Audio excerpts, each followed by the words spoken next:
Намайг Томас Вудрих гэдэг. Би Швейцарт иргэн байна. Монголд одоо 27-28 жил болж байгаа. Би өмнө маш асуудалтай залуу байсан. Тэгээд миний асуудал шийдэх чадсан. Тэр бол хар тамхи арх.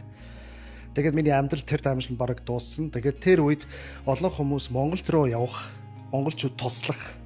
Тэр үед бас 90 онд Монгол маш хэцүү байсан. Тий социализмын үеийн дараа ажилсан болсон. Тэгээд би бар тэр нэг нь бас Монголд руу ирээд Монголд үйл ажиллагаа эхэлсэн. Бид тэр 3 жилийн өмнө гэрээс Швейцар bakery homemade тий онцлог нь homemade яг өөрөгийн Швейцар технологиор бас имэгээс сурсан, ээжнээс сурсан миний эхнэр үйлдвэрж байгаа. Тэгээд тэр амжилт нь бид нар үйлдвэрлэж эхэлсэн.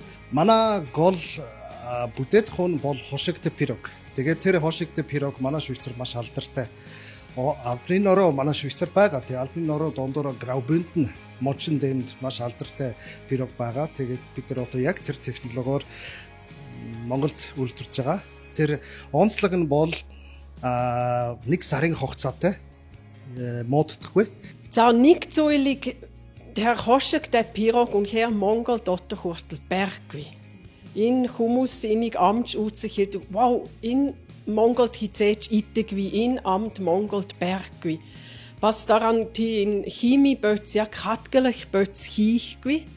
Би арай жоохон die байгалийн зүйлийг оролн ерөн хүмүүс энийг дуртай.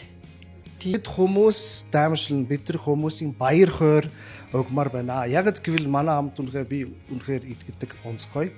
Жохон премиер класс.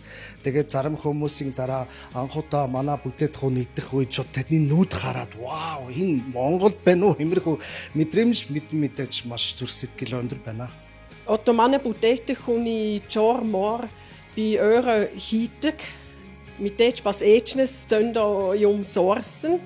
Тэрийг авдаг бас жохон Монголын амт руу ju örtselt bän зарим зүйлийг одоо манай Швейцарын хүмүүс ямар амт дуртай монголчууд жоохон марад гэрэ багчихэр эсвэл ихчихэр тэр зүйлийг би daran örtselt bän яг монгол хүмүүс таруулах яг юм замаар. Тий манай цаашаа зорилго маань бид нар одоо байгаа борлогчны хэмжээ 2-3 дахин болгохыг хүсдэг. Тэгээд бас хотоо орнодог бас юу борлуулахыг хүсдэг. Тэгээд Улаанбаатар бас хүмүүр манай бүтээтгүүнтэй мэдэх амж үзсэн бодмоор байна.